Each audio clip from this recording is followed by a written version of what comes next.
Alhamdulillahirabbil alamin wa bihi nasta'in wa ala umuri dunya waddin. Wassalatu wassalamu ala asyrafil anbiya'i wal mursalin sayyidina Muhammadin wa ala alihi wa sahbihi wa man sara ala nahji ila yaumiddin. Amma ba'd. Alhamdulillah atas nikmat yang Allah Subhanahu wa taala karuniakan kepada kita. Maka nikmat yang Allah berikan sungguh nikmat yang sangat besar yang kita tidak akan mampu menghitung nikmat tersebut. Semoga Allah memberikan taufik kepada kita semua agar kita menjadi hambanya yang bersyukur kepada Allah Subhanahu wa ta'ala. Salawat dan salam kita haturkan kepada Nabi Muhammad SAW, pembawa risalah Islam yang menunjukkan kepada kita jalan yang hak, jalan yang terang, jalan yang tidak ada lagi keraguan di dalam jalan tersebut. Maka jalannya Rasulullah SAW itu adalah jalan yang hak, lalu jalan itu ditempuh oleh Rasulullah SAW dan para sahabatnya ridwanullah alaihim ajma'in.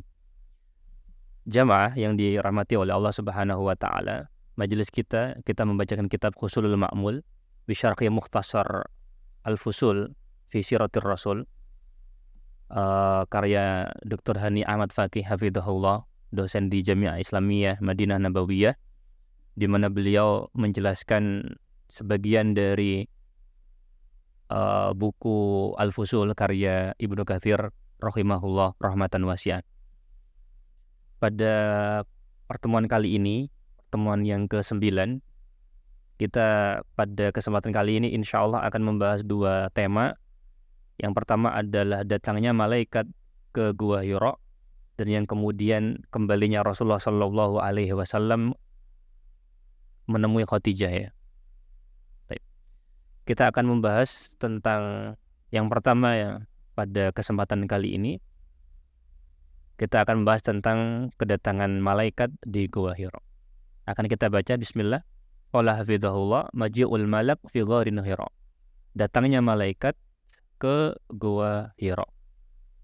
Baik. Qala al-musannif Ibnu Katsir mengatakan, faja'al haqqu wa huwa bi gharin Hira fi Ramadan. Maka datanglah al-haq. Turunlah Al-Qur'an ketika Muhammad SAW berada di Gua Hira. Dan ketika itu pada bulan Ramadan. Walahu minal umuri arba'una sanatan.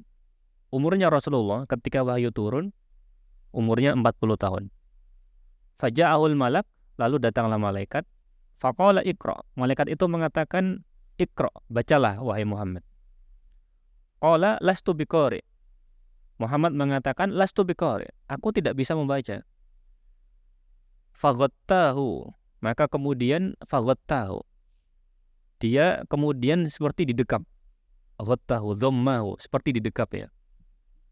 Hatta balagha minhu al-jahd, sampai kemudian dia sudah kayak seperti kepayahan. Balagha minhu al-jahd. Jahad maknanya seperti sudah akhirnya, sudah kepayahan, ya. Sudah berupaya, ya. Tsumma arsalahu, baru kemudian dilepaskan. Faqala iqra. Jibril kemudian mengatakan, iqra, bacalah. Qala lastu biqari. Muhammad mengatakan, lastu biqari, aku tidak bisa membaca. Salazan. Muhammad SAW mengatakan, lastu biqari salazan, yaitu 3 kali.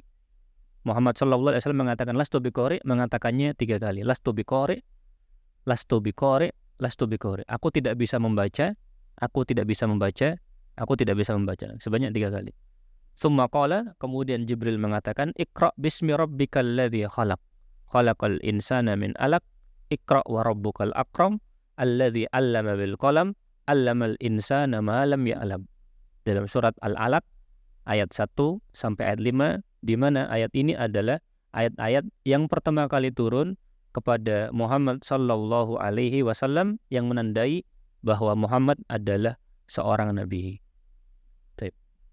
Kemudian penulis hafizahullah mengatakan, al-kalam alaihi min wujuh.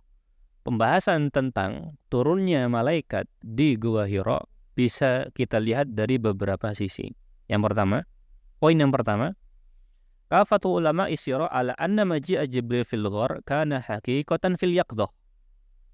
Mayoritas ulama sirah mereka mengatakan bahwa datangnya malaikat Jibril di gua tersebut itu betul-betul Rasulullah SAW dalam kondisi terjaga.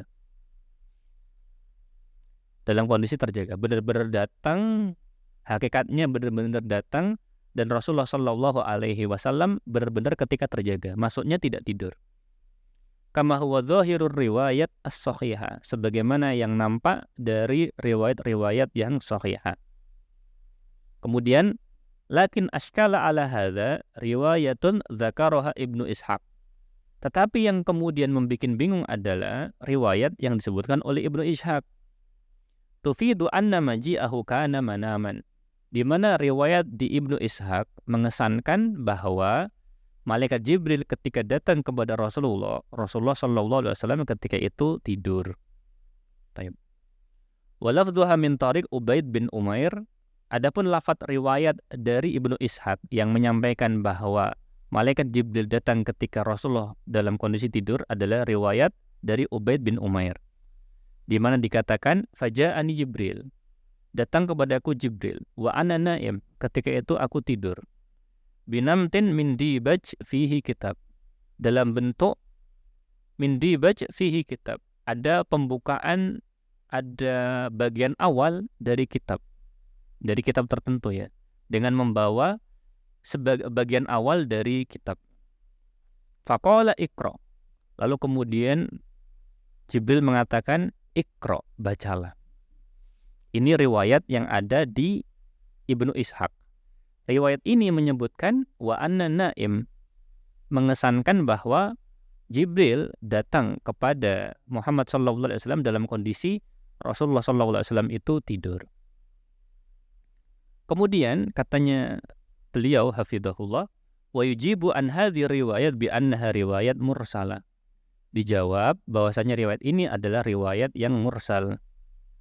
Riwayat yang mursal itu berarti riwayat yang disampaikan oleh seorang tabi'in. Padahal menyampaikan riwayat menisbatkan langsung kepada Rasulullah Shallallahu Alaihi Wasallam dan melewati sahabat. Jadi sahabat tidak disebutkan. Jadi tabi'in langsung meriwayatkan dari Rasulullah Shallallahu Alaihi Wasallam. Kemudian mu'alif melanjutkan fahiyya la tahtamilu mukhalafata dhahiru riwayatis sahihain ad-dalat ala annal fahiyya la tahtamilu mukhalafah dhahiru riwayatis sahihain ad-dalat ala anna hadzal maji' kana yaqzatan la manaman. Maka riwayat ini tidak memuat kemungkinan menyelisihi dhahir riwayat di sahihain, di mana zahir riwayat di sahihain menunjukkan bahwa datangnya malaikat Jibril itu dalam kondisi Rasulullah SAW itu terjaga. Riwayat yang ada di sahihain zahirnya menunjukkan bahwa Jibril ketika datang dalam kondisi Rasulullah terjaga dan tidak dalam keadaan tidur. Sehingga seperti itu ya. Karena itu tetap kita pegang riwayat yang ada di sahihain bahwasanya kedatangannya Jibril memang ketika Muhammad SAW terjaga. Kemudian mu'alif melanjutkan, wa amma muhawalatus Suhaili wa ibnu Sayyidun Nas, adapun upayanya Suhaili dan upayanya Ibnu Sayyidin Nas, al-jam'u bainar riwayatain, berusaha menggabungkan antara dua riwayat. Riwayat pertama menyebutkan Rasulullah ketika itu tidur, riwayat yang kedua menyebutkan bahwa Rasulullah SAW ketika itu terjaga. Bi anal haditha takarrarat marratain, di mana kemudian disebutkan bahwa peristiwa itu terjadi dua kali. Al-ula fil manam, pertama kali ketika tidur, wal ukhra fil yaqdha, dan yang kedua itu ketika Muhammad sallallahu alaihi wasallam terjaga. Itu versinya Suhaili dan versinya Ibnu Sayyidin Nas.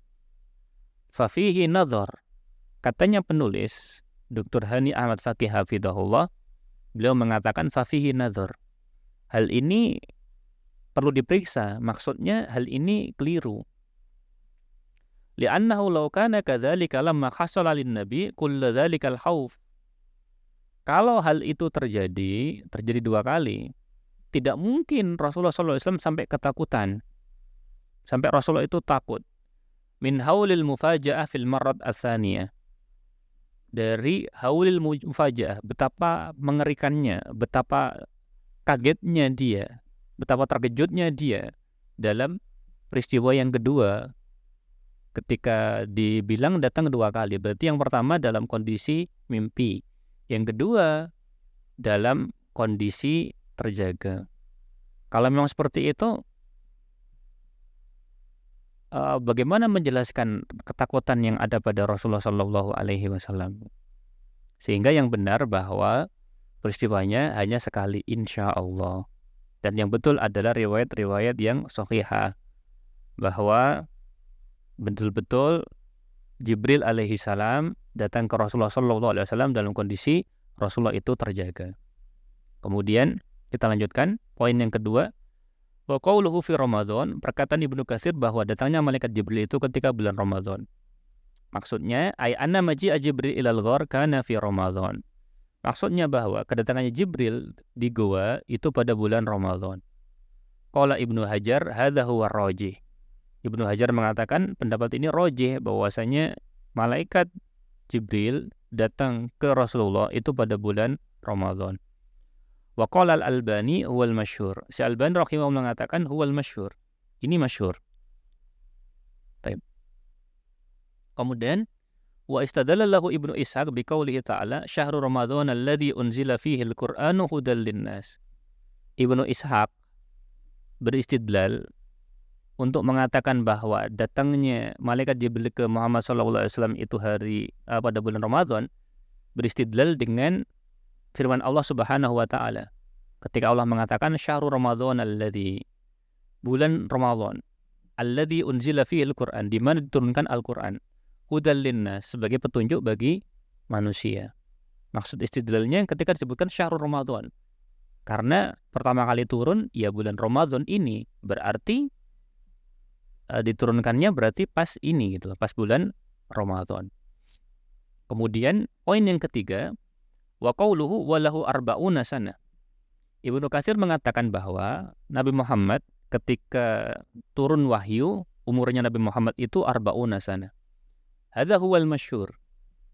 Dr. Hani Ahmad Fakih mengatakan hadza huwal masyhur, ini pendapat masyhur. Tadullu alaihi riwayat as-sahihah, dan hal ini ditunjukkan oleh riwayat-riwayat yang sahihah. Minha ma sabata an Ibni Abbas, di antaranya yang telah sabat dari Ibnu Abbas, di mana Rasulullah sallallahu alaihi wasallam mengatakan unzilat ala Rasulillah sallallahu alaihi wasallam wa huwa ibnun arba'in.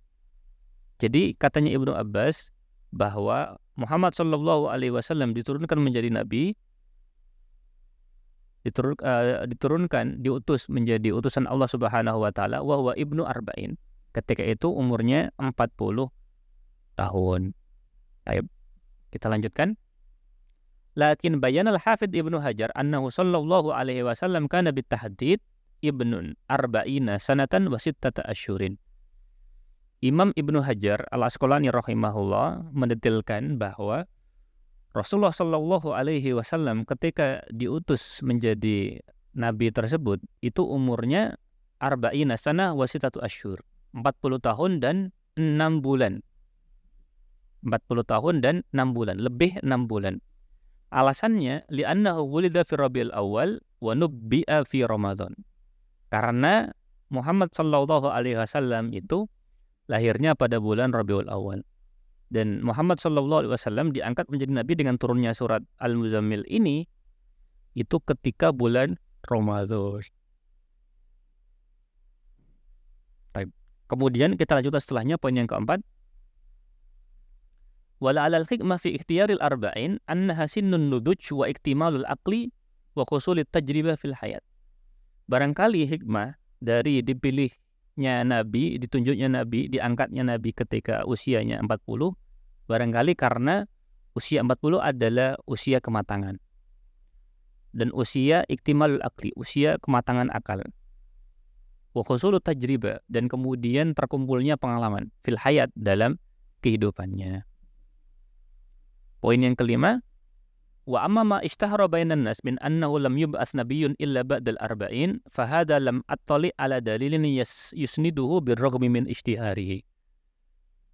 Poin yang kelima dari Dr. Hani Ahmad Fakih, beliau menyebutkan bahwa adapun yang masyhur di antara orang bahwasanya tidak ada seorang pun nabi yang diutus kecuali setelah memasuki umur 40.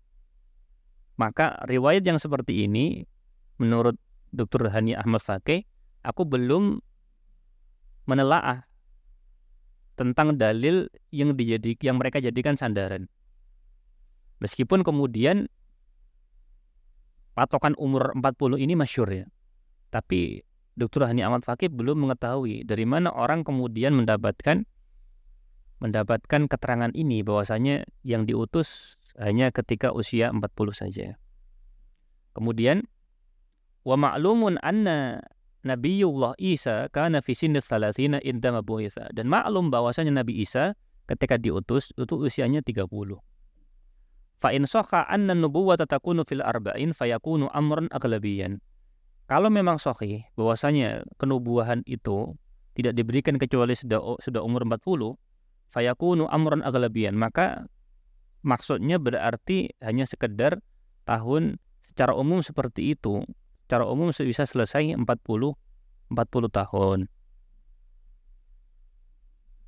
Maksudnya secara umum ketika sudah usia 40 kemudian mereka diangkat jadi nabi. Secara umum seperti itu. Yang keenam, qauluhu faja'ahul malak faqala lahu iqra. Kemudian perkataan Ibnu Katsir, datang kepada Muhammad sallallahu alaihi wasallam malaikat, faqala lahu iqra, lalu mengatakan kepada Muhammad, iqra, bacalah. Al-murad bil malak, yang dimaksud dengan malak adalah Jibril alaihi salam. Jibril alaihi salam. Bi ghairi khilafin kama qala Al-Hafidz Ibnu Hajar, dan ini tidak ada khilaf dalam masalah ini. Taib. Tidak ada khilaf dalam masalah ini. Taib. Di mana hal ini kemudian disebutkan oleh Hafidz Al-Iraqi. Kemudian walafdu riwayat as-sahih ma'ana biqari. Ma'ana biqari. Ini katanya riwayat yang ada di sahih. Wal mu'allif ata bi jumlatin tafsiriyah li riwayat as-sahih. Wa kana al-aula iltizamul lafzi al-warid. Ibnu Katsir rahimahullah ketika mengatakan lastu biqari, maka itu adalah jumlahnya jumlah tafsiriyah. Jadi penyebutannya penafsiran dari Ibnu Katsir saja. Karena lafadz yang ada di Sahih itu adalah ma'ana biqari. Bukanlah aku seorang perokok. Itu lafadz hadisnya seperti itu. Lastu biqari. Ma'ana biqari, maaf, ma'ana biqari. Sedangkan perkataan Ibnu Katsir menyebutkan lastu biqari. Baik. Kita selesaikan satu pembahasan. Ruju'uhu ila Khadijah wa fu'aduhu yarjifu. Bagaimana Rasulullah SAW kembali ke Khadijah dan dadanya itu kemudian bergemuruh. Qala musannif Ibnu Katsir, penulis buku Al-Fusul, mengatakan faraja'a Rasulullah SAW tarjufu bawadirahu. Rasulullah SAW kembali ke rumah dan dadanya itu bergoncang, bergemuruh. Fa'ahbara bidzalika Khadijah radhiyallahu ta'ala anha. Rasulullah SAW menceritakan kepada Khadijah peristiwa yang baru dialaminya. Wa qala, Muhammad mengatakan, qad khasyitu ala akli. Aku khawatir dengan akalku. Apa maksudnya? Nanti akan dibahas. Fasabbatathu, lalu kemudian Khadijah menenangkan Muhammad. Wa qalat, dan mengatakan absyir. Berilah kabar gembira, maksudnya jangan sedih. Kalla wallahi, demi Allah sekali-kali tidak. La yukhzikallahu abadan, Allah tidak akan menghinakanmu. Innaka latasilur rahma, sungguh engkau seseorang yang menyambung silaturrahim. Wa tasdukul hadits, dan jujur ketika bicara. Wa tahmilul kalla, dan menanggung beban orang yang lemah.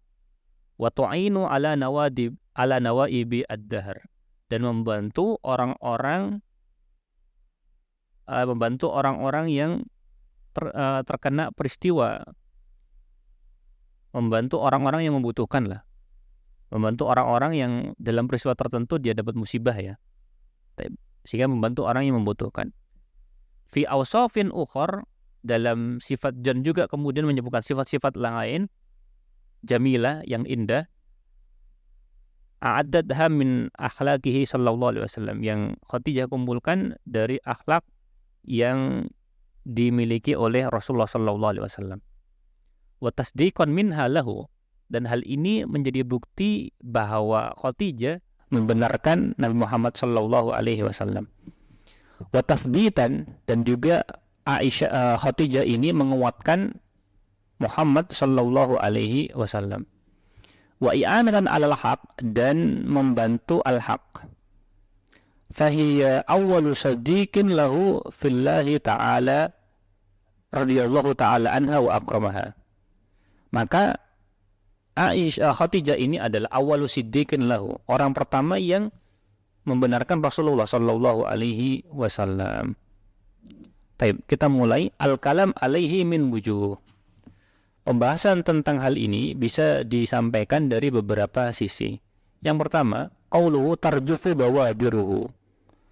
Jadi dadanya itu bergemuruhnya. Hadhihi ihda riwayatus sahihain. Ini salah satu riwayat yang ada di sahihain. Wa fassaraha al-musannif fi hasyiatil asal, dan musannif sendiri kemudian menuliskan di hasyiyah dari asal kitab, al-bawadir hiya al-lahmul ladzi bainal unuq wal mankib. Bawadir itu daging yang ada di antara leher dan juga di antara punggung. Jadi sekitaran sini. Itu adalah bawadir. Wa qad jaa fi ba'di riwayati as-sahihain, di dalam beberapa riwayat sahihain disebutkan yarjufu fuaduhu. Jadi dadanya itu bergemuruh. Dadanya bergemuruh, hatinya bergemuruh. Wa sababu hadzal khauf, sebab kenapa Rasulullah sallallahu alaihi wasallam takut, anna nabiyya sallallahu alaihi wasallam lam ya'had mithla hadzal amr min qabl. Yang menjadikan Rasulullah takut karena Rasulullah belum pernah sebelumnya menghadapi masalah seperti ini. Walam yasma' bihi, dan Rasulullah belum pernah mendengar hal seperti ini. Wa qad tala ahdu inqita'il Arab 'anin nubuwwah wal anbiya. Telah betul-betul lama sudah bahwa orang Arab terputus dari wahyu dan terputus dari para nabi. Baik. Kemudian poin yang ketiga, wa qauluhu qad khasyitu ala aqli. Ibnu Katsir menyebutkan qad khasyitu ala aqli, aku khawatir dengan akalku. Mu'allif mengatakan hadhihi riwayat dzakaraha al-mu'allif bil ma'na. Riwayat ini oleh Ibnu Katsir disebutkan dengan makna. Wa lafdhu riwayat as-sahihain, adapun riwayat yang ada di sahihain menyebutkan laqad khasyitu ala nafsi, aku takut pada diriku, aku takut pada jiwaku. Baik. Kemudian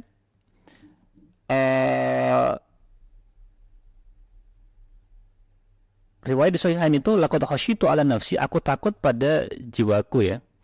Kalau riwayat yang disebutkan oleh Ibnu Katsir qad khasyitu ala aqli, aku khawatir akan akalku. Sehingga hadir riwayat dzakaraha al-mu'allif bil ma'na. Riwayat ini disebutkan oleh Ibnu Katsir dengan makna ya. Taib. Wa lafdhu riwayati sahihain, adapun riwayat sahihain adalah laqad khasyitu ala nafsi. Riwayat di sahihain bahwa aku khawatir dengan jiwaku. Hafizahullah menyebutkan wa ma'naha khasyitu ala nafsi minal junun wa masis syayatin. Maknanya khawatir dengan jiwaku adalah aku khawatir dengan jiwaku dari junun, dari gila. Wa masus syayatin, dan juga kemudian ketempelan setan. Ketempelan setan atau pengaruh setan. Wa kana hadza qabla ayya'lam anna alladhi ja'ahu malakun wa wahyun minallah. Hal ini sebelum kemudian Nabi Muhammad sallallahu alaihi wasallam tahu bahwasanya yang datang kepada Muhammad itu adalah malaikat ya, dan juga yang datang kepadanya itu adalah wahyu dari Allah Subhanahu wa ta'ala. Kemudian poin selanjutnya yang keempat, qauluhu, Ibnu Katsir mengatakan fahiya awwalu siddiqin lahu. Khadijah itu adalah orang pertama yang benar-benar, yang betul-betul membenarkan Rasulullah. Orang pertama yang betul-betul beriman kepada Rasulullah sallallahu alaihi wasallam. Maksudnya ay annaha awwalu man amana bihi wa saddaqahu. Maksudnya bahwa Muhammad itu adalah benar-benar orang-orang benar-benar orang pertama yang beriman kepada Muhammad dan benar-benar orang pertama yang membenarkan Muhammad sallallahu alaihi wasallam. Mu'allif Dr. Hani Ahmad Fakih melanjutkan, hadza huwal qaul as-shahih. Ini adalah perkataan yang tepat. Alladzi taqtadhihi riwayat as-shahihah, sebagaimana disebutkan oleh riwayat-riwayat yang shahihah. Anna awwala man amana bihi alal itlaq hiya zawjuhu Khadijah bintu Khuwailid. Di mana riwayat shahihah menjelaskan bahwa yang pertama beriman kepada Nabi Muhammad sallallahu alaihi wasallam secara mutlak adalah istrinya, yaitu Khadijah. Kemudian wa ikhtalafa fi man amana ba'daha. Lalu kemudian para ulama berselisih siapa yang kemudian masuk Islam, yang beriman setelahnya. Walladzi dzakara Ibnu Ishaq, yang dipilih oleh Ibnu Ishaq, annahu Ali bin Abi Thalib. Yang dipilih oleh Ibnu Ishaq bahwasanya yang beriman setelahnya Khadijah adalah Ali bin Abi Thalib. Kemudian summa Zaid bin Haritha, kemudian Zaid bin Haritha, summa Abu Bakar As-Siddiq, baru kemudian Abu Bakar As-Siddiq. Kemudian wa naqala Ibnu Abdul Bar an ba'di salaf anna Abu Bakrin aslama qabla Ali. Ibnu Abdul Bar menukilkan dari sebagian salaf bahwasanya Abu Bakar itu masuk Islam sebelum Ali. Wal amru fi hadza yasir, dan perkara ini mudah ya, tidak perlu untuk dipersulit, katanya beliau.